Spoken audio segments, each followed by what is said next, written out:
공사, 공단, 공공기관, 공기업. 차이가 뭘까요?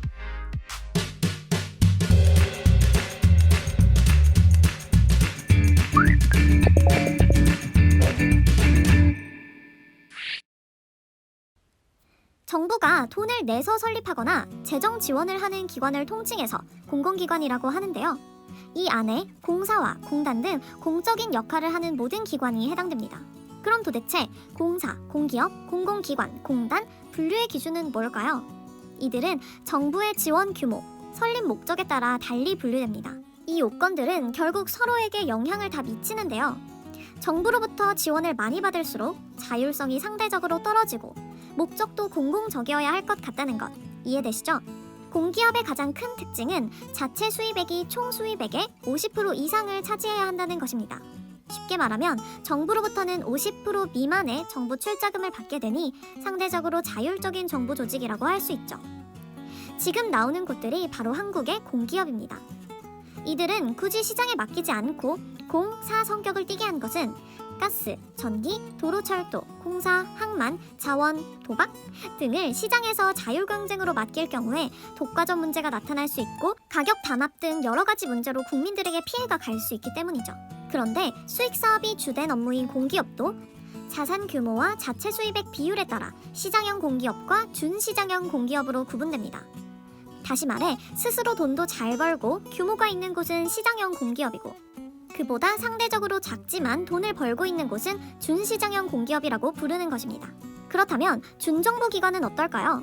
수익보다는 정부 출연금에 상당수 의존하고 있다는 것 대충 감이 오시죠? 이들은 보통 공공복리에 관한 사업을 합니다. 준정부기관도 기금을 관리하느냐의 여부에 따라 기금관리형과 위탁집행형으로 나뉘는데요. 국민연금공단, 공무원연금공단, 한국자산관리공사, 신용보증기금 등은 직접 기금을 관리하는 곳이 기금관리형 준정부기관이고 한국관광공사, 도로교통공단, 국민건강보험공단, 한국디자인진흥원, 한국소비자원, 코트라, 한국석유관리원, 땡땡개발원, 땡땡기술원, 정보원, 평가원 등은 부처에서 예산을 받아 부처가 해야 할 일을 대신 집행해주는 위탁집행형 준정부기관이라고 할 수 있습니다. 자, 그럼 여기서 공사와 공단의 차이를 짚고 넘어가려 하는데요. 이미 눈치채신 분들도 있을 것 같습니다. 보통 공사는 공기업에 속하는 경우가 많으며 공단은 준정부기관에서 많이 보이지 않나요? 공기업은 공공성과 이익 창출을 동시에 이루어야 하지만 공단은 국가의 행정기관이 하는 일 중 특수하거나 전문성이 필요한 업무를 모아 법인을 설립하고 그 업무를 담당하게 함으로써 이익보다는 행정의 효율성을 목적으로 합니다. 정부가 비대해지는 것을 막고 행정의 효율을 높이기 위한 것이죠. 설명하다 보니 이거 참 공공기관 분류 만만하게 볼 게 아니네요. 그럼 지금까지 안 보인 한국은행과 한국방송공사는 어디에 속하는 공공기관일까요? 엄밀히 말하면 이들은 공공기관이 아닙니다. 법률상 정부 조직법에 의해 설립된 곳이 아니기 때문이죠. 중앙은행과 언론이라는 특성상 중립성과 자주성이 요구되기에 한국은행은 한국은행법, KBS는 방송법에 근거해 설립하였고 정부기관에 종속시키지 않고 있습니다. 하지만 사실상 공공기관처럼 분류되고 있어요.